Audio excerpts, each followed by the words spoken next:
sociales y de organización. El resto de mi vida laboral la dedico a la consultoría. Soy consultor de empresas a las que ayudo a manejar estos problemas sociales y organizativos. Así que participo activamente en la consultoría a empresas, trabajo con empresas y otras organizaciones a enfrentarse a cuestiones como, por ejemplo, el estrés, el conflicto y otros problemas típicos del entorno laboral. En todos los casos en los que he estado participando, he visto que la comunicación es siempre parte integral de las dificultades que han llevado a una organización u otra a ponerse en contacto conmigo.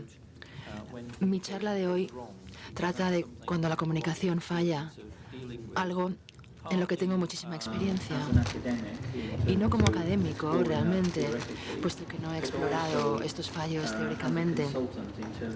No únicamente como académico, sino también como consultor, es decir, analizo el origen de los problemas y luego como consultor intento ayudar a estas organizaciones a enfrentarse con éxito a ellos. Voy a centrarme en mi presentación en un término que a mí me gusta mucho para describir la situación a la que me he referido. Me refiero al término psicologismo. Con este término quiero decir, o me refiero a la tendencia a plantearse cuestiones muy complejas con dimensiones sociológicas de gran calado que se presentan como si fuesen cuestiones sencillas de la psicología de una única persona. Y me parece que esta tendencia psicologista se aplica muchísimo a los casos en los que la comunicación falla, porque con demasiada frecuencia se tiende a interpretar la comunicación, los problemas de comunicación, como si fueran un déficit de habilidades o una falta de habilidades. Una respuesta muy común frente a problemas de comunicación que afectan a una organización consiste en enviar a los empleados a un programa de formación en habilidades de comunicación. Yo creo que cuando la comunicación va mal, sería excesivamente simplístico y limitado plantearse que el problema se remite únicamente a las habilidades personales de los integrantes de la empresa. Quiero centrarme en mi presentación en 6 ámbitos concretos en los que la comunicación puede fallar, sobre todo en empresas y organizaciones. Y no me refiero únicamente a falta de habilidades de comunicación. Tampoco sugiero que estos sean los únicos 6 ámbitos existentes en los fracasos de comunicación. Más bien todo lo contrario. Sin embargo, como tenemos un tiempo limitado, voy a centrarme en estas 6 áreas. La primera es la idea de que los sistemas de comunicación son malos. Sistemas de comunicación que no funcionan o que no funcionan demasiado bien, que funcionan mal. Un ejemplo que se me ocurre directamente es que en el Reino Unido, y supongo que la situación es muy parecida aquí en España, hay muchas organizaciones que tienen sistemas o procedimientos de quejas, reclamaciones y recompensas, sistemas mediante los cuales los usuarios de ciertos servicios pueden reflejar su satisfacción o insatisfacción mediante cumplidos o reclamaciones respectivamente. Lo que suele ocurrir es que lo que predomina son las reclamaciones, puesto que una persona insatisfecha está más motivada normalmente a recurrir a este procedimiento que una persona relativamente satisfecha con una situación u otra. Es decir, las personas que están relativamente satisfechas se dedican a lo suyo y pasan bastante de este método, de este procedimiento. Vemos entonces que estos sistemas se utilizan sobre todo para las quejas y reclamaciones y no para las palmaditas en la espalda o recompensas. De esta forma estamos introduciendo un sesgo cultural y estructural en el sistema. Basándome en mi experiencia, que abarca bastantes años, puedo decir que las quejas y reclamaciones se tramitan con muchísima más eficacia que los cumplidos o los elogios. Normalmente todas las reclamaciones se ponen en conocimiento de la persona a la que se refiere la reclamación. Pero, sin embargo, es también muy común que un empleado reciba muchos elogios y cumplidos y resulta que el empleado nunca se entera de todos los admiradores que tiene, puesto que el sistema tiene un sesgo que se inclina hacia la resolución de problemas y hacia las negatividades. De esta forma, los cumplidos y los elogios no tienen la misma prioridad, ni con mucho, que las quejas y reclamaciones. Este es un ejemplo que claramente muestra que la falta de comunicación no es cuestión únicamente de las habilidades de comunicación de una persona, sino que constituyen un problema inherente del sistema. Y quiero ahora referirme al segundo ámbito donde falla la comunicación. No es que los sistemas funcionen mal, es que son inexistentes. A veces la comunicación falla porque no existe un sistema que la facilite. Durante muchos años, en el Reino Unido, están en funcionamiento lo que denominamos procedimientos para la protección infantil. Son sistemas de comunicación y de actuación para brindar protección a los niños contra los malos tratos y los abusos. Son sistemas que llevan funcionando desde principios de la década de los 70, están bastante bien establecidos, no funcionan desde luego perfectamente, pero en términos generales podemos decir que están bastante arraigados y que constituyen sistemas de comunicación bastante buenos, con algunas desastrosas excepciones. Sin embargo, en lo que se refiere a la protección de los adultos contra, por ejemplo, los malos tratos o abusos, en lo que se refiere a la protección de minusválidos o personas de la tercera edad contra el maltrato, en el Reino Unido empezamos ahora a articular sistemas para que los profesionales en este campo puedan establecer comunicación sobre estas cuestiones, sobre estos temas. Es decir, existe un sesgo tanto cultural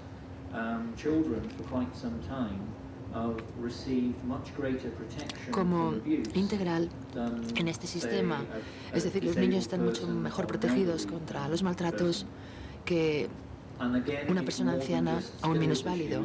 Otra vez, es una falta de comunicación que no se remite a malas habilidades de comunicación por parte de una persona o más, sino a la no existencia de un canal que permita esta comunicación. En tercer lugar, quiero referirme a los problemas de comunicación fruto de la existencia de un sistema de comunicación excesivamente sencillo, cosa a la que se han referido otros conferenciantes. El modelo tradicional de comunicación es un modelo que tiene tres partes. Tenemos la parte de transmisión o retransmisión o difusión del mensaje. Tenemos un mensaje que tenemos que transmitir si queremos que llegue a alguien. Luego tenemos el ruido, las posibles interferencias u obstáculos a la comunicación. Y por último tenemos la recepción. El destinatario o destinatarios reciben el mensaje del emisor. El modelo básico nos dice que la comunicación puede venirse abajo en cualquiera de estos tres puntos. En primer lugar, puede que el mensaje no se transmita o que haya problemas en la transmisión, haya interferencias u obstáculos a la comunicación, o puede que el destinatario no reciba esta transmisión. Sin embargo, nos damos cuenta cada vez más de que, aunque esta ha sido una forma de pensar bastante influyente y predominante en los últimos años, con una enorme presencia en los planes de estudio sobre comunicación, nos damos cuenta ahora de que se trata de un modelo excesivamente simplista. Ahora dedicamos mucho esfuerzo y energía a analizar cuestiones que tienen que ver, por ejemplo, con la importancia de la cultura a la hora de conformar cuestiones de comunicación, cuestiones relativas al poder, al discurso, a las divisiones sociales, es decir, cuestiones sociológicas de amplitud mucho más grande que tienen repercusiones significativas sobre la comunicación y que cada vez se tienen más en cuenta y se analizan en sistemas de comunicación cada vez más complicados y avanzados. La idea común aquí es la idea de la definición o construcción social. Esto es, la idea de que hay ciertas cosas que se definen en el seno de la sociedad, de forma que hay fuerzas sociales que influyen, conforman y restringen el comportamiento de las personas. El modelo tradicional, sin embargo, se centra de forma demasiado estrecha en personas concretas y la presencia y ausencia de habilidades de comunicación en ellas, sin tener en cuenta todo lo que hay que tener en cuenta, o en la medida en que tendría que considerarse cuestiones sociológicas de calado mucho más amplio. Luego, en esta lista de 6 áreas de fallo de comunicación, voy a hablar de un concepto al que me refiero en mi último libro: una falta de sensibilidad de comunicación o comunicativa. En muchos casos surgen problemas debido a una falta de sensibilidad comunicativa. Voy a remitirme a la definición que hay en mi libro. La sensibilidad comunicativa se define en este libro como la capacidad de identificar las circunstancias en las que hace falta comunicación, la naturaleza de esta comunicación, las personas u organizaciones con las que hay que comunicar, etc. Luego, hago una afirmación que me parece muy interesante, claro, que la escribí yo. ¿Qué otra cosa me va a parecer? Hay una gran ironía. Es bastante irónico el ver que con mucha frecuencia personas que son excelentes comunicadores desempeñan un papel protagonista en problemas muy graves de falta de comunicación. Esto es debido al hecho de que en ciertas situaciones o en estas situaciones las habilidades superiores de comunicación son totalmente inútiles o tienen muy poco valor si no se ponen en práctica. Quiero decir con esto que yo me he topado con muchos problemas de comunicación en los que participan personas que comunican fenomenal, muy buenos comunicadores. Resulta que estas personas, sin embargo, no se comunicaban por falta de sensibilidad comunicativa. Si se hubiesen dado cuenta de que era apropiado comunicarse, seguramente lo hubieran hecho muy bien porque eran muy buenos comunicadores. Pero en ciertas circunstancias no se activa esta comunicación. Esto puede ser debido en parte a malas habilidades, pero puede ser también debido a otros motivos de índole social y sociológica. En quinto lugar, quiero centrarme o quiero hablar de los problemas de comunicación debidos a la comunicación inintencionada, no intencionada. Con bastante frecuencia la gente intenta transmitir un mensaje concreto a los demás y en el modelo tradicional tendríamos la transmisión, el ruido y la recepción. Pero por un motivo u otro, por varios motivos distintos, tanto psicológicos como sociológicos, puede ocurrir que el mensaje que queremos transmitir sea sustituido o se vea acompañado también por un mensaje no intencionado, es decir, que nuestro mensaje intencionado sea sustituido o tergiversado por un mensaje no intencionado. Un buen ejemplo sería, por ejemplo, el caso en el que estamos muy ocupados, cuando tenemos mucho trabajo, cuando la carga de trabajo es enorme, cuando hay mucha presión en el trabajo, cuando la gente trabaja bajo muchísima presión, una reacción muy común es empezar a hacer las cosas con más rapidez. Yo llevo asesorando bastantes años a muchas empresas y les digo que cuando tienen mucho trabajo lo que tienen que hacer es hacer las cosas más despacio, no más deprisa, pararse, analizar por qué están sobrecargados de trabajo e intentar hacer algo al respecto, en vez de limitarse a ir cada vez más rápido para enfrentarse a presiones cada vez mayores y de esta forma arriesgarse a cometer más errores, lo cual incrementará todavía más la presión. Esto se manifiesta especialmente en, por ejemplo, comunicaciones no intencionadas. Por ejemplo, una enfermera que intenta cuidar bien de sus pacientes, pero que tiene tantísimo trabajo y trabaja bajo una presión tan alta que cuando le dicen, por ejemplo,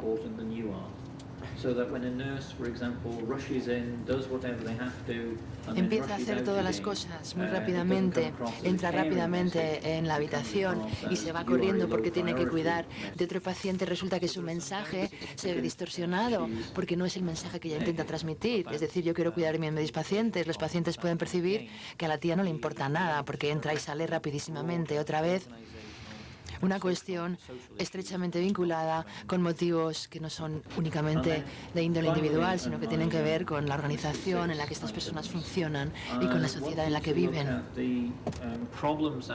Por último, quería centrarme en los problemas que pueden surgir cuando no abordamos cuestiones de igualdad y diversidad. Esto es, si no nos damos cuenta de la importancia que tiene la discriminación, si no nos damos cuenta de la importancia que tiene fomentar la igualdad y la diversidad de valores, en estos casos nos toparemos con muchos problemas y obstáculos de comunicación. Y para aclarar esta definición voy a dar algunos ejemplos. Hay un elemento muy significativo en la discriminación: suposiciones culturales sobre grupos concretos de personas. Por ejemplo, estereotipos que son suposiciones rígidas, por decirlo de alguna manera. Según y como yo lo veo, el estereotipo es una visión rígida e inalterable de un grupo de personas, a pesar de que haya pruebas al contrario de este estereotipo. Son distorsiones súper simplificadas de la realidad. Si nos centramos, por ejemplo, en la discriminación racial, sexual o contra minusválidos, nos encontramos con pautas muy parecidas en la utilización de estereotipos. Los estereotipos en el ámbito de la comunicación lo que hacen es distorsionarla. Podemos tener entonces situaciones en las que, por ejemplo, si alguien trabaja a un nivel estereotípico, puede que estén comunicándose con un estereotipo, no con una persona. Esto es, puede que su comunicación la adapten y la enfoquen basándose en suposiciones falsas y rígidas sobre una persona, fruto del color de su piel o de su sexo. Es decir, no se están comunicando con una persona, sino con un estereotipo. Esto también puede ocurrir a la inversa. Una persona integrante de un grupo susceptible de ser estereotipado puede ser malinterpretado, puesto que la gente al escucharles puede hacer suposiciones sobre el mensaje en vez de intentar escuchar directamente el mensaje que están transmitiendo. Sabemos que estos estereotipos existen y se utilizan a gran escala.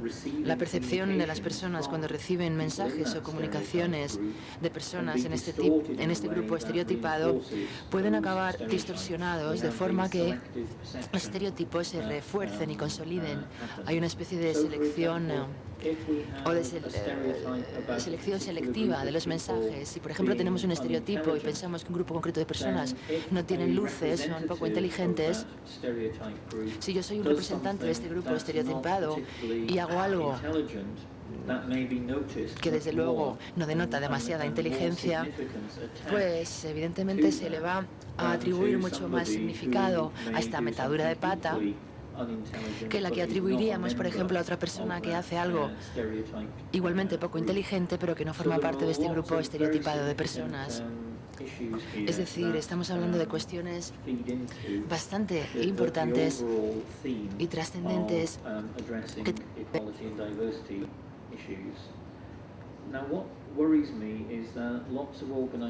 sobre la comunicación o falta de ella. Lo que me preocupa es ver cómo muchísimas empresas con las que he trabajado afirman tomarse muy en serio estas cuestiones de igualdad y diversidad, pero con mucha frecuencia son mensajes más bien de marketing o de creación de marca. Parece que es que las empresas ahora tienen que afirmar estar muy involucradas en el fomento de la diversidad y de la igualdad. Más bien lo contrario, hacen estas afirmaciones para evitar críticas, porque en el Reino Unido, por lo menos, hay una expectativa cada vez mayor de que las empresas acaben tomándose estas cuestiones muy seriamente y, en cierta forma, no una cosa en serio, mientras que pretendemos o hacemos como si nos la tomásemos, puede ser mucho más negativo que directamente decir no nos lo tomamos en serio. Así que para resumir brevemente lo que he dicho hasta ahora, he hablado de 6 áreas donde se produce o puede producirse un fracaso de comunicación: malos sistemas, sistemas inexistentes, un modelo de comunicación demasiado simple o simplista, una falta de sensibilidad comunicativa, una comunicación no intencionada y luego la cuestión o los problemas fruto de no tener en cuenta las cuestiones o la igualdad y la diversidad, es decir, no tener en cuenta la diversidad y la igualdad como fuente de problemas. Y mencioné la cuestión de psicologismo. Y por supuesto que me parece que la psicología es una disciplina académica que contribuye muchísimo en todos los frentes, pero esta tendencia se refiere a la utilización de la psicología para intentar explicar cuestiones que no son del todo psicológicas, que pueden incluir una dimensión sociológica, pero que no se pueden utilizar o analizar únicamente mediante la psicología. Yo soy partidario de un planteamiento psicosocial, lo que yo denomino un planteamiento psicosocial, es decir, plantearnos directamente la comunicación en general y en concreto el fracaso de la comunicación, teniendo en cuenta tanto las cuestiones individuales como cuestiones mucho más amplias, sociales, culturales, sociológicas y demás. Me parece que no se puede abordar esta cuestión desde una única faceta, hay que hacerlo desde todas, puesto que si no tendríamos una pata coja. Quiero concluir con una serie de recomendaciones. En primer lugar, me gustaría proponer que la perspectiva psicosocial de la comunicación tendría que desarrollarse de forma continua y utilizarse de forma continua para dejar de utilizar este planteamiento individualista tan limitado como he intentado demostrar. En segundo lugar, creo que es necesario que haya vínculos más firmes entre la teoría y la práctica. En el ámbito de la comprensión sociológica de la comunicación se han hecho bastantes avances, pero en gran medida estos avances no han ido a la par con lo que ha ocurrido a nivel de las consultas individuales de los psicólogos. Yo sé que en muchos cursos de MBA la teoría de comunicación que se enseña sigue siendo una teoría muy limitada y psicológica, a pesar del hecho de que en la sociología de la comunicación se han producido enormes avances últimamente. Esto quiere decir que para los directivos, para los profesionales, para los consultores, para los formadores, tiene que existir un puente más sólido entre la teoría y la práctica para que los avances en la teoría, que nos alejan cada vez más de los modelos excesivamente simplistas, también se reflejen en el lugar de trabajo. Y por último, quisiera instar o hablar a favor de un planteamiento estratégico para plantearse la comunicación que recalque las responsabilidades que tiene la empresa en el ámbito de la comunicación y su eficacia, puesto que si nos planteamos la comunicación como una cuestión relativa únicamente a las habilidades individuales, la responsabilidad cuando hay un problema de comunicación siempre va a atribuirse a las personas, a los individuos. Y digamos que la organización se libra de toda culpa. Proponiendo un planteamiento estratégico, recalco el hecho de que las organizaciones tienen que estar a la altura de un reto de liderazgo para desarrollar culturas laborales o del lugar de trabajo donde la comunicación se entiende de forma mucho más integral y avanzada y no se ciñe únicamente a una especie de cabeza de turco, a la falta de habilidades comunicativas por parte de ciertas personas. Muchas gracias. Profesor, una pregunta muy sujeta al ámbito profesional de consultor.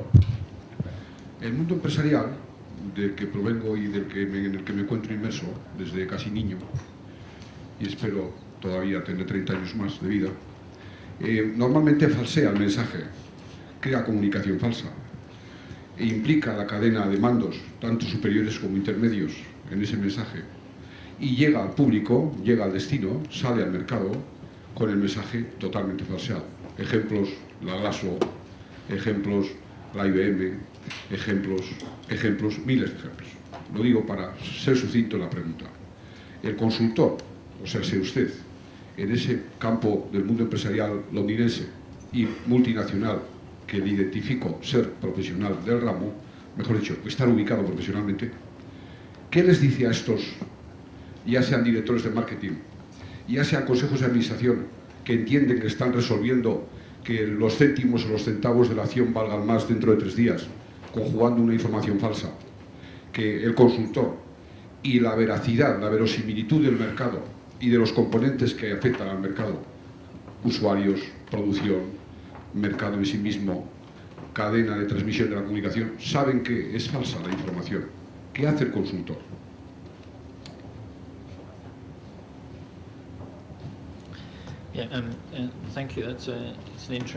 Bueno, gracias. Es una pregunta interesante.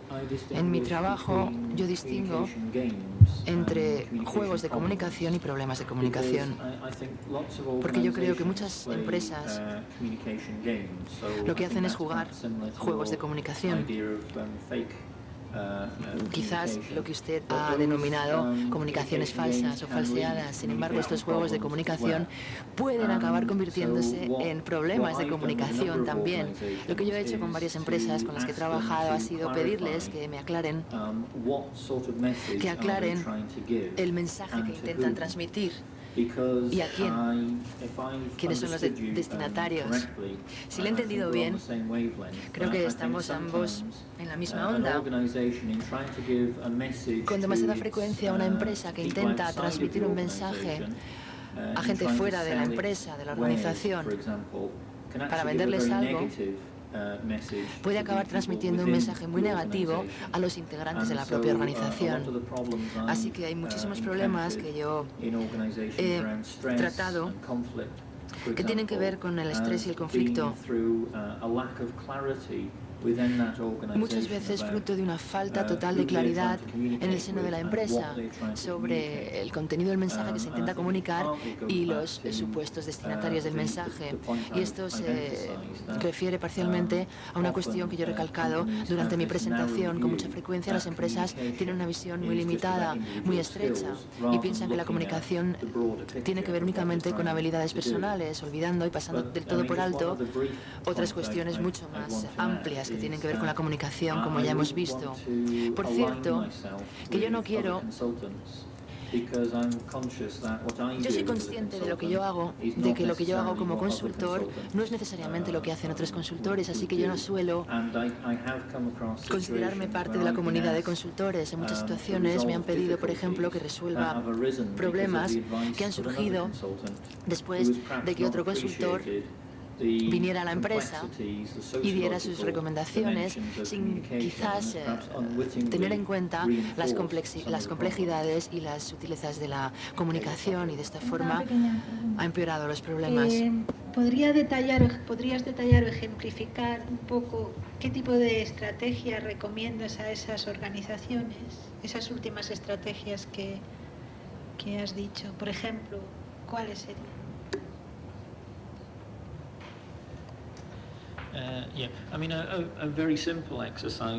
Ejercicio muy sencillo que yo he hecho con varias empresas para empezar es lo que yo llamo un ejercicio de cartografía o de hacer un mapa.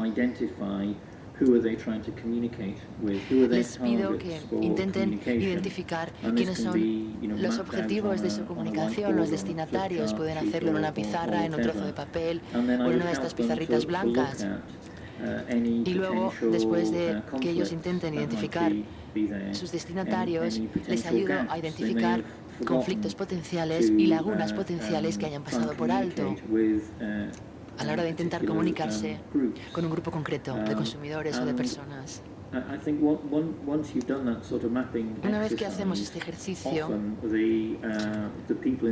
las personas que participan en él son capaces directamente de ver y de identificar los problemas que les han estado lastrando y librarse de ellos de un plumazo. Esta es una forma muy sencilla de abordar la comunicación en una empresa.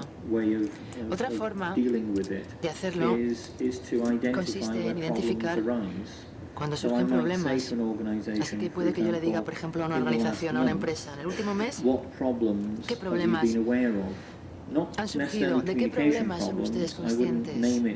Y no únicamente problemas de comunicación. Porque a veces ellos no saben que un problema concreto es realmente un problema de comunicación, así que les pregunto, ¿qué problemas han llegado a su conocimiento en el último mes?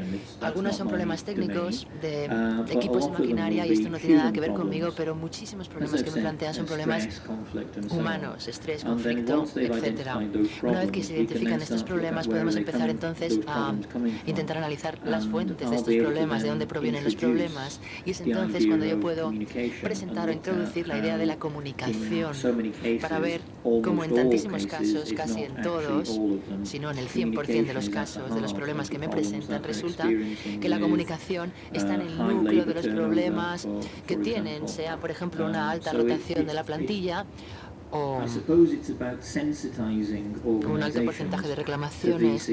Supongo que se trata de hacer sensibles mentalizar a las organizaciones de la importancia que tiene la comunicación y hacerles sensibles de todos los aspectos que participan en ella.